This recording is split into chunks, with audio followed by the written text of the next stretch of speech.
Yaorana et bienvenue dans Manava. La dépression est une maladie et comme toutes les maladies, il faut en comprendre les causes, les symptômes et le traitement. Nos invités du jour nous parlent de la dépression et de ses différentes facettes. J'accueille aujourd'hui le docteur Johan Septi, qui est chef du service psychiatrie. Bon. Le docteur Rudy Perel-Royzen, qui est psychiatre pour enfants et adolescents et thérapeute familial au CHPF. Bonjour. Cassandra Amaru, qui est patiente. Yorana. Et Annie Tuyava Mayro, qui est présidente de l'association SOS Suicide Polynésie. Yorana. Ravi de vous accueillir tous les quatre sur ce plateau. Merci d'avoir accepté notre invitation.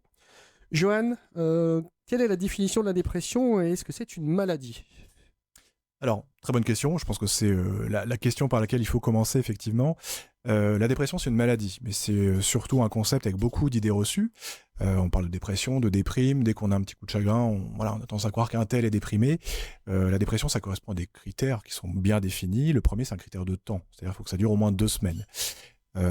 Ça correspond principalement à une tristesse de l'humeur, de l'émotion qui doit durer tous les jours pendant au moins 2 semaines. Alors, ce qu'on ignore souvent, c'est que c'est pas forcément la tristesse aussi qui peut dominer le tableau, c'est que c'est aussi la perte d'intérêt. La perte d'intérêt pour les choses, la perte d'intérêt et de capacité à ressentir le plaisir ou la motivation pour les choses. Et donc, c'est vraiment 2 aspects très différents, mais qui sont équivalents et qui contribuent à donner la définition. Il y a d'autres critères qui viennent, après d'autres symptômes qu'on juge secondaires, mais qui font partie du tableau, les troubles du sommeil, l'anxiété, les troubles de l'appétit, ainsi de suite. Mais c'est vraiment ce critère de temporalité de 2 semaines qui est important. Alors justement, Rudy, on parlait de symptômes. Est-ce qu'il y a des symptômes bien précis ? Est-ce qu'il y a des signes avant-coureurs ?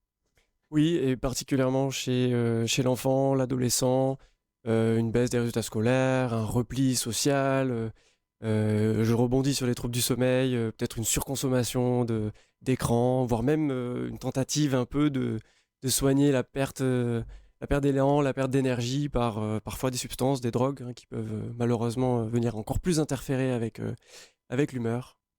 Donc, Cassandra, comment est-ce que tu as découvert que tu étais dépressive ? On peut dire c'est le bon terme ? Est-ce que je veux utiliser les bons termes, messieurs ? C'est le bon terme à utiliser ?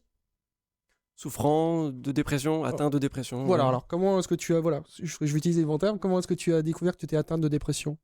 C'était un peu compliqué, on va dire que d'abord, du coup, comme ils l'ont dit, les symptômes principaux, donc tristesse, je me sentais pas vraiment en fait de faire certaines activités que j'appréciais beaucoup. C'était beaucoup plus compliqué de communiquer avec les gens, de rester avec eux. Et après, ça a vraiment été en fait mon entourage qui m'a fait remarquer que j'étais beaucoup plus différente que d'habitude. Je parlais beaucoup moins, donc ça s'est fait comme ça en fait progressivement. Après, je pense que ce qui était plus lent, en fait, c'était d'admettre, en fait, et après d'aller chercher de l'aide. Période d'acceptation et ensuite Oui. de pouvoir réagir. Annie, est-ce que vous êtes est-ce que vous êtes beaucoup sollicité au sein de l'association pour des problèmes justement de dépression ? Oui, par téléphone. C'est des jeunes qui nous appellent ou des parents qui nous signalent que ma fille, mon fils a changé de comportement. Donc, c'est une demande d'aide. Et souvent, donc, on travaille avec Farita Mahao. On oriente les parents vers Farita Mahao. Voilà. Parce que nous, on ne reçoit pas les personnes, c'est les appels téléphoniques. Est-ce que Uniquement. cette maladie peut aussi emmener vers vers le suicide ? Je pense, Dr Septi, peut-être allait le dire par la suite, l'aboutissement de ce mal-être, au bout de quelques temps, quelques jours, 1 semaine, 10 jours, il y a des pensées suicidaires qui arrivent. Et c'est à ce moment-là, quand on nous appelle, on a aussi, une aide qu'on apporte à ces personnes qui nous appellent, parce qu'il y a une ambivalence dans leur tête, ces personnes qui veulent se suicider. Et donc, on met en route, donc heureusement que l'hôpital nous aide beaucoup, le SAMU, les gendarmes, pour mettre, on évalue les risques, l'urgence et dangerosité par rapport aux appels. Johan, est-ce qu'il y a des personnes qui sont plus enclines à la dépression ou est-ce qu'il y a des prédispositions pour pour cette maladie ? Alors, on n'a pas d'explication encore claire sur le plan scientifique concernant la dépression, qui est à risque, pourquoi ça arrive. Il y a des modèles, des hypothèses explicatives. On sait que dans une certaine mesure, il peut y avoir un niveau de sensibilité qui est d'ordre génétique, mais qui pèse pas pour 100% dans la cause. Et on sait surtout que l'environnement, dans les événements de vie qu'on reçoit, dans ce qu'on peut appeler le hasard, ou finalement le niveau de stress auquel on est soumis, on sait que ça va interagir avec cette vulnérabilité personnelle qu'on peut avoir, et puis augmenter le niveau de risque de développer une dépression. Ça, c'est des choses qu'on maîtrise à peu près, qui sont établies sur le plan scientifique. Quand on parle, tout à l'heure, on parlait de quelques, on va dire, poncifs. On peut considérer que parfois un monsieur très costaud, très solide, ne peut pas être dépressif, alors que pas du tout. C'est pas lié au physique. Non. Et ce qui est intéressant, c'est que justement dans les représentations de la dépression qu'on a, c'est un sujet. Je parlais d'idées reçues. La dépression, ça se voit pas. Ça se voit pas parce que c'est pas visible, et puis surtout parce que les gens n'ont pas forcément envie d'en parler, de se confier. Il faut différencier, je dirais, les fluctuations d'humeur qu'on a normalement. Un jour, on est joyeux, le jour d'après, on va être triste, parce que ça, c'est normal, c'est physiologique, c'est pas une maladie. Effectivement, quand la dépression commence à s'installer dans le temps, c'est comme un tunnel, en fait, qui se rétrécit de plus en plus, où l'énergie disparaît complètement, la capacité à se projeter, à ressentir les choses, comme on l'a dit, diminue aussi. Et surtout, il y a une grosse partie de cette énergie qui est utilisée par les gens qui en souffrent, pour donner l'impression, pour faire semblant en fait que ça va bien, et pas, notamment vis-à-vis des autres, des relations, pour pas que ce soit visible. Et ça a un poids aussi considérable au niveau du moral, au niveau de la capacité à faire d'énergie, c'est exactement ce que tu dis, ça pompe beaucoup d'énergie. Voilà. Donc, Absolument. Il y a souvent, on dit, quand on a quelqu'un qui est déprimé, on a envie de dire, faut se bouger, il faut reprendre goût aux choses. Mais en fait, c'est pas possible, parce que c'est comme démarrer une voiture qui n'a pas d'essence. On se rend pas compte de l'énergie qu'on dépense en amont. C'est pas du tout une question de volonté, c'est une question de capacité au niveau cérébral à relancer les choses. Rudy, est-ce qu'on doit en parler à la famille ? On parlait, c'est-à-dire, est-ce que les patients doivent en parler ? On sait alors on a été diagnostiqué, on sait qu'on est dans une période compliquée. Est-ce que justement au sein de la famille on doit en parler ? Est-ce qu'on doit s'ouvrir, ou comment est-ce qu'on doit... Alors je dirais, il y a des choses qui appartiennent aux espaces de soins. Et d'ailleurs, ce qu'on dit souvent aux parents qui amènent les enfants dans des moments de dépression, des épisodes dépressifs ou des crises suicidaires, c'est qu'une partie du travail de compréhension de ses propres symptômes appartient à l'adolescent dans ses propres espaces de psychothérapie. Mais les parents sont partie essentielle, sont invités régulièrement dans les espaces de soins et doivent ménager, on va dire, des espaces pour leur enfant, leur adolescent. Moi, je parle de ce que je peux dire et ce que je rencontre. Et oui, il faut en parler. Après, on ne parle pas de tout, et c'est bien aussi que la personne qui va consulter sache que il y a une confidentialité de l'espace, et que certaines choses seront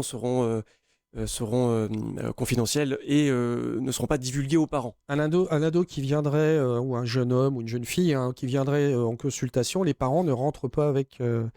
C'est pas systématique. Alors, il y a des lieux d'accueil des adolescents, je pense au Fale Tamaha, où des adolescents peuvent consulter d'abord seuls, et c'est bien que ça existe. Nous, on se situe peut-être à un niveau de gravité, de sévérité à l'hôpital, où on reçoit systématiquement les parents quand ils sont présents. Et on reçoit aussi des adolescents qui viennent des îles où parfois c'est très très compliqué pour la famille d'accompagner. Et ça, on le respecte. Donc on travaille aussi avec le téléphone, on travaille avec d'autres figures, ressources dans la famille, des tatis, des grands-mères, des grands-pères qui font aussi figure d'autorité. Mais oui, donc sur le plan ne serait-ce que médico-légal, tous les soins qui sont initiés se font sous l'autorité parentale, avec accord des parents et invitation des parents, autant que possible. En Polynésie, on vit en famille, c'est souvent le cas. Alors justement, comment on gère au quotidien une personne qui serait dépressive au sein de la famille ? Alors, question difficile. Alors, j'aurais presque envie de dire, peut-être Cassandra... je vais lui poser la question sur sa propre expérience après. Moi, je dirais ménager autant que possible des activités, des sources de plaisir, relancer ce que disait tout à l'heure Johan, à savoir la perte d'élan. Mais vraiment, je pense que l'initiative vient du patient quand lui, il est prêt. Et qu'il faut savoir aussi tolérer les moments où il est ralenti, où l'adolescent ou le jeune adulte a besoin de temps dans sa chambre seul. Et c'est souvent très difficile pour des parents qui sont passés par une crise où l'isolement a été le précurseur. Oui. Donc voilà, je dirais que c'est une question très difficile. Et pas facile, comme tu le disais tout à l'heure, de comprendre que c'est pas un petit coup de mou et que c'est beaucoup plus grave que ça. Donc c'est assez... Alors Cassandra, ton expérience, comment tu l'as vécu, et au sein de la famille, comment est-ce qu'on vit ça au quotidien ? Je dirais qu'au sein de ma famille, c'était un peu plus difficile. J'ai pu plus échanger quand même avec mes amis parce que c'était beaucoup plus facile de m'ouvrir à eux. Ma famille est très coincée, on va dire, par beaucoup de normes en fait. Donc l'apparence compte toujours. C'est difficile de voir son enfant dans cet état-là. Donc c'était vraiment dur de parler avec eux, d'essayer d'avoir une conversation et même moi-même, en fait, d'essayer de mettre un mot donc, sur ces sentiments qui étaient... pour moi, c'est pas possible parce qu'on m'a toujours dit pleurer, non, tu pleures pas et tout, c'est pas bien, tu dois être forte. Donc, on m'a vraiment élevée dans cette optique de rester forte, quoi qu'il arrive. Du coup, c'était très dur, en fait, de casser tout ça pour essayer de me dire que ben, j'ai le droit d'être triste et tout, et il faut que j'accepte aussi et que j'en parle. Donc, avec ma famille, c'était beaucoup plus difficile. Et je dirais que là, c'est ma deuxième famille qui m'a aidée, donc beaucoup plus mes amis, vraiment, qui ont été là, qui ont essayé de m'accompagner, en fait. Donc, du coup, au Farita Maho ou même à l'hôpital. Donc, voilà. Eux, ça a été plus compliqué pour eux, alors ils ont pris ça comme un aveu de faiblesse, et que tu dois rester très forte tout le temps. Euh, Quand même, au début, oui. Maintenant, leur mentalité a changé, mais ça a pris du temps. Ça a pris beaucoup de larmes aussi, beaucoup de discussions, beaucoup d'échanges. Parce que moi, au début, ben, je n'allais pas le dire à mes parents, que du coup, je souhaitais aller voir un psychologue ou être suivie, ben, parce que je ne me sentais vraiment pas bien. Et ben, j'ai franchi le pas, c'était dur. C'était surtout dur, en fait, comme j'ai dit, par rapport aux apparences. Parce qu'il faut rester bien et tout. Et comme ma maman aussi travaillait à l'hôpital, donc c'était un peu compliqué pour ça. Mhm. Mais au final, ce qui a prévalu, en fait, ça a été ma santé à moi et comment je me sentais avec eux. Donc, j'étais vraiment heureuse. Et maintenant, c'est beaucoup plus facile pour moi d'en parler donc, avec ma famille. Alors, pour ce qui est de verbaliser, on a posé la question à Maïté Lahara, qui est psychologue scolaire. Elle a créé le support essentiel pour mettre des mots sur les mots. C'est un livre pour les enfants intitulé Papa Nuage, dont elle est l'auteur, et elle nous en parle, et je vous fais réagir ensuite. Le livre Papa Nuage, en fait, il parle de dépression, ici de dépression qui touche le père de famille, d'où le titre, hein, Papa Nuage. Et on voit toute la famille embarquée dans un parcours difficile, douloureux. Et parce que oui, en fait, la dépression, c'est vraiment ça, c'est quelque chose qui touche la famille entière. C'est pas seulement la personne qui la vit, mais c'est tout l'entourage qui est impacté. Et cette dépression, elle peut mener à l'irréparable, à des tentatives de suicide, à des suicides. Et dans ce tourbillon-là, on oublie les enfants, on oublie de leur expliquer. On pense qu'en en leur offrant le silence, et ben, ça les préserve de la souffrance, alors que pas du tout. Donc voilà, et moi, chaque année, en fait, dans ma pratique, je vois des enfants touchés par le suicide d'un proche. Donc un papa, un oncle, un grand frère, et tout ça se passe dans le silence. Donc voilà, j'avais vraiment besoin de pouvoir avoir un ouvrage sur lequel m'appuyer.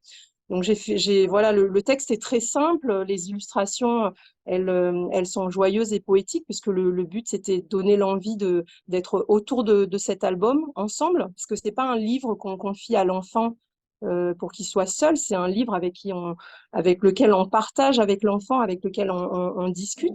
Donc, j'avais visé des enfants très jeunes, et d'où les illustrations où on peut trouver énormément de détails, de significations, de métaphores. On peut interroger l'enfant sur les fleurs, pourquoi telle fleur, pourquoi tel nuage, pourquoi, voilà. Et donc, les nuages viennent représenter tous ces soucis, toute cette douleur, voilà. Joanne, comment en parler aux enfants? Comment leur dire? Qu'est-ce qu'on peut leur dire? Alors, ça dépend plein de choses. Ça dépend de l'âge des enfants, de leur niveau de compréhension, leur capacité, voilà, à percevoir aussi les choses. Des fois, ils ne s'en rendent pas forcément compte, mais souvent, effectivement, quand un des parents est souffrant, bah, ça se voit, et puis ça pèse sur la relation avec l'enfant.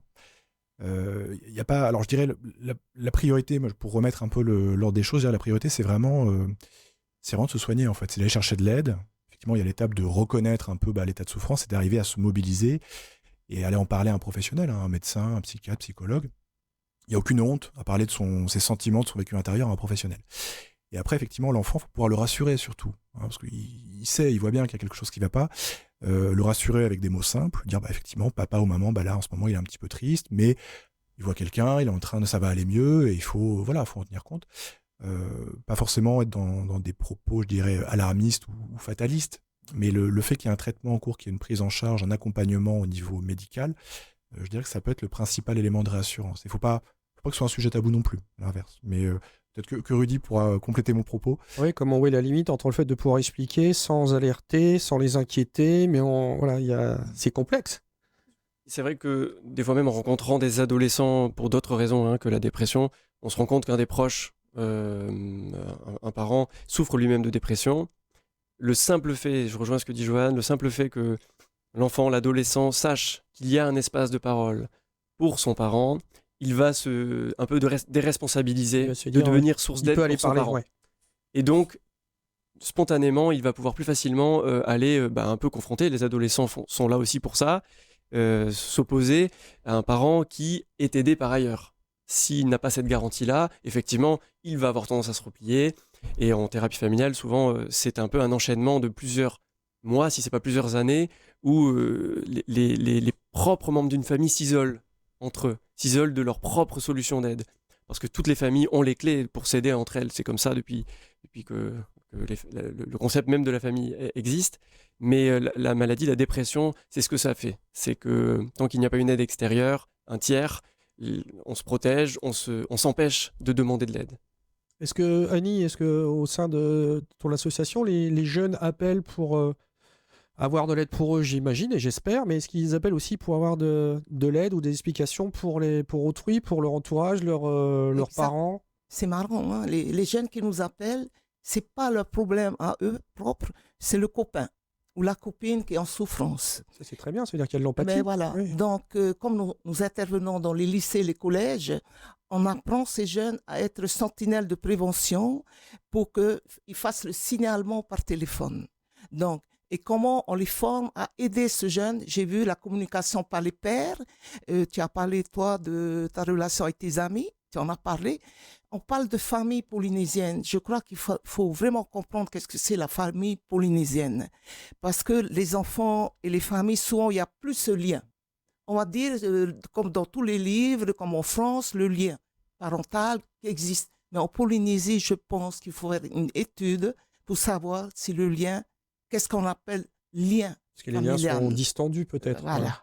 Parce qu'il y a des familles monoparentales, les parents qui ne s'entendent pas, la charge de l'enfant et à la charge du papa, il y a dispute au niveau des familles. Donc, ce qui nous permet, nous, par téléphone, la personne qui nous appelle, le sentinelle de prévention, donc demande de l'aide. Et à ce moment-là, nous, heureusement, on a cette facilité maintenant d'appeler le pédopsie pour avoir un rendez-vous à Jean-Prince ou alors Faret Amahau. Il faut oser parler. Je rebondis sur le mot sentinelle, c'est un très bon mot. On parle d'acteurs de repérage. Nous, l'hôpital, on est loin d'être tout puissant et on aimerait bien sûr, aller sortir de nos murs, aller rencontrer des adolescents, des enfants qui, au tout début de leur chemin dans l'installation de la maladie. Mais en réalité, les vrais acteurs du repérage, ceux qui nous adressent, les patients avec qui on doit vraiment travailler, ce sont les infirmières scolaires, parfois un prof principal, parfois un surveillant. Parce qu'ils sont peut-être aussi, alors j'allais dire pas instruits, mais on les a formés à être éveillés sur ce genre de choses. C'est une de nos actions principales, c'est ce qu'on fait d'ailleurs, on essaye de se donner les moyens de le faire, y compris dans les archipels, c'est d'aller sensibiliser ceux qui sont auprès des enfants, auprès des familles, à repérer. Qu'est-ce que c'est un symptôme de la dépression? Quel seuil d'inquiétude on doit... Alors il y a des parents par exemple pas suffisamment inquiets qu'il faut aller chercher, il y en a d'autres trop inquiets qu'il faut rassurer. Mais moi j'invite tous les parents qui se posent cette question-là, est-ce que mon adolescent souffre, mon enfant souffre de dépression, d'aller pousser la porte de l'infirmière scolaire, d'aller rencontrer les profs, d'aller poser des questions. Mais c'est pas facile parce que comme tu le disais tout à l'heure, déjà c'est difficile que de définir la dépression. Ensuite il y a le regard des autres, il y a ce mot qui peut être un peu tabou, dépression, et qui a été galvaudé parce qu'on l'utilise un peu peut-être trop facilement. C'est très compliqué à définir. Après je poserai la question à Cassandra. Il y a une notion qui est, on est en plein dedans, c'est la notion de stigmatisation qui est très transversale, je dirais, en matière de santé mentale, de troubles psychiques. C'est que la stigmatisation, c'est finalement la vision, la représentation qu'on va recevoir et qu'on va intérioriser. Je reviens un petit peu en arrière, on parlait effectivement, la dépression, ça peut être vécu avec beaucoup de honte, ça peut être effectivement être vécu comme de la faiblesse, comme un aveu d'échec, de plein de choses. Ouais. Et ces idées-là, vraiment, moi je suis persuadé, il faut leur tordre le cou, il faut se dire qu'effectivement, non, il n'y a pas de honte à en parler. Et je crois, Cassandra, tu l'as très bien dit à travers ton témoignage tout à l'heure, On parlait de facteurs de risque et des facteurs de protection hein, dans la dépression. Et un des premiers facteurs de protection, c'est effectivement la qualité de l'entourage. Alors, c'est pas forcément la famille, ça peut être les relations amicales, ça peut être les relations professionnelles, mais d'avoir un entourage avec qui on a des relations authentiques, avec qui on peut se confier, je dirais sans tabou en fait, sur ses états d'âme, sur ça va pas, ça va moyen. Ça, c'est vraiment le premier levier qui permet derrière d'intervenir selon le niveau d'urgence, le niveau de gravité, mais c'est vraiment quelque chose qui est à la portée, je pense, de tout le monde ou de beaucoup de gens. Mais il faut sensibiliser et éveiller les esprits par rapport à ça. Alors, comment se soigne une dépression? Alors, il y a plusieurs options, il y a toujours plusieurs options. Il y a la question des médicaments, alors qui prend une place importante, qui n'est pas forcément obligatoire. Alors, souvent, les gens sont un petit peu effrayés parce que on va aller voir, toi t'es psychiatre, donc ça y est, on va repartir avec une prescription de 50 pilules. C'est pas du tout le cas. Faut savoir que les dépressions qu'on considère légères à modérées, il n'y a pas forcément d'indication de mettre en place un traitement antidépresseur. Alors, ça peut être juste du soutien psychologique, de la psychothérapie, des règles qu'on appelle hygiéno-diététiques, c'est-à-dire reprendre un peu le sport, faire attention à l'alimentation, cultiver son entourage, ça peut suffire. Et si on est sur des dépressions, je dirais modérées à sévères, effectivement, le premier traitement auquel on pense, c'est les traitements antidépresseurs, qui sont des traitements qui sont sûrs, qui sont plutôt efficaces, hein, je dirais, ils sont même très efficaces, et qui, en l'espace de souvent quelques semaines, permettent vraiment une récupération, une progression, et puis une diminution progressive des symptômes. C'est des traitements qui font peur hein, souvent, parce que les gens nous disent ça va changer ma personnalité, on va devenir accro. Ça va m'abrutir, ça va me fatiguer, ça va m'endormir, en un temps de voilà. ouais. Donc on est un peu, encore une fois, dans les représentations erronées. C'est pas les traitements qui changent la personnalité, c'est les traitements qui agissent tout doucement avec le temps. Et donc, il faut vraiment être rassuré par rapport à ça. Dans tous les cas, il y a un psychiatre ou un médecin qui est là pour accompagner le traitement. Et c'est pas quelque chose qu'on prend. Et puis voilà, c'est pas un traitement à donner non plus. Donc, il y a un accompagnement qui est nécessaire aussi. Comment est-ce que tu vis ça, toi, Cassandra, justement, ce traitement? Là, du coup, actuellement, moi, je n'ai plus de traitement. Donc, j'en ai eu à une période où c'était assez difficile. Donc, j'avais du mal à dormir. Et donc, j'ai fini aux urgences, en fait, suite à ça. Donc, j'ai été heureuse de vraiment être bien entourée, donc, comme le docteur Septi l'a souligné. Et je sais que moi aussi, ça me faisait très peur. Donc, j'avais honte aussi, j'avais une très grande honte. Je ne savais pas quoi faire. Et au final, j'ai eu plus de peur que de mal, on va dire.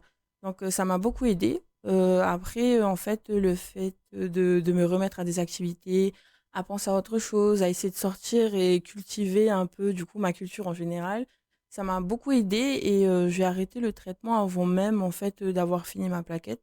Je n'ai pas été accro, on va dire. Je pensais pas à ça tous les soirs. Et j'ai vraiment essayé de suivre donc, les conseils qu'on m'a donnés, essayer de voir autre chose, penser à autre chose. Et là, c'est différent. Là, j'essaie de plus en parler pour justement éviter d'être dans ce cercle vicieux, en fait. Alors justement, parler du regard des autres, est-ce qu'au sein de l'entreprise, si on a, bon, on a j'espère tous un travail, mais est-ce qu'on en parle? Est-ce qu'on doit en parler à son directeur, à son RH? Comment est-ce qu'on peut faire ça? Parce que, une fois encore, c'est un sujet tabou et qui amène pas mal d'a priori. Alors, le pédopsychiatre que je suis, répondre à l'entreprise, c'est peut-être pas trop mon domaine, mais je peux dire qu'à l'hôpital, pour parler de ce que je sais, bien sûr que la dépression et de façon large, les troubles dépressifs concernent les agents de l'hôpital. On a des psychologues dans toutes les unités, on a de la médecine du travail. Il me semble que dans les entreprises, il y a un médecin qui est censé être attaché, à qui on peut aller poser ses questions. Après, quand on est collègue et qu'on voit par exemple, il peut y avoir des formes un peu atypiques où quelqu'un va se surinvestir dans le travail, va rester extrêmement tard, tout d'un coup il devient irritable. On peut en parler avec les personnes. Souvent, je pensais notamment à la question des idées suicidaires. Les personnes qui souffrent de telles idées ont une autostigmatisation, donc voilà, ils ressentent un sentiment de honte. Quand on les nomme, quand on va poser ces questions-là en tant que médecin, je ne parle pas forcément en tant que collègue, mais en tant que médecin, il y a un vrai sentiment de soulagement, un vrai sentiment et aussi de se dire ces idées-là peuvent traverser l'esprit de nombreuses personnes au travers de la vie. Chez les adolescents, tous les adolescents pensent à la mort, tous, peut-être pas tous au suicide, heureusement, mais le fait de leur dire d'autres personnes ont partagé ces idées-là et cette solution qui t'apparaît aujourd'hui définitive, radicale, c'est plutôt le défaut d'alternative et qu'il faut chercher ensemble, s'associer pour chercher des alternatives qui aident. Donc oui, en parler, c'est toujours aidant. Après, voilà, peut-être en entreprise, je sais pas, Johan, si... Oui, alors c'est une question qui est pas facile parce qu'on la pose beaucoup et on n'a pas forcément de réponse claire. Je dirais, on peut en parler au travail, mais pas avec n'importe qui. Hein, je dirais que ça dépend de la bienveillance, déjà du lien qui existe avec ses collègues. En parler à un supérieur hiérarchique, c'est bon, toujours un petit peu délicat. Encore une fois, ça dépend du lien qu'on a avec lui, ça dépend aussi de ses représentations à lui. L'idée, c'est surtout s'appuyer sur la médecine professionnelle, s'il y a des services qui sont disponibles pour ça. On l'a un petit peu dit, hein, la dépression, c'est quelque chose qui va envahir différents aspects de la vie. Alors la personne, la famille, les amis, le travail. À un moment, des fois, on n'est même plus en capacité de travailler tellement on est appesanti par ça. L'idée, c'est d'arriver à prendre les choses en main avant de plus être en capacité de travailler, bien sûr. Mais d'avoir des collègues bienveillants. Moi, je reviens un peu sur la question de l'entourage. Hein. Des collègues bienveillants, des pairs à qui on peut se confier, on peut échanger sans qu'il y ait forcément d'enjeux professionnels. Je pense que ça peut être une ressource. Cassandra, pour conclure, je voudrais un conseil ou un petit mot pour des personnes que tu pourrais aider pour qu'ils s'orientent et justement qui, comme toi, trouvent la solution.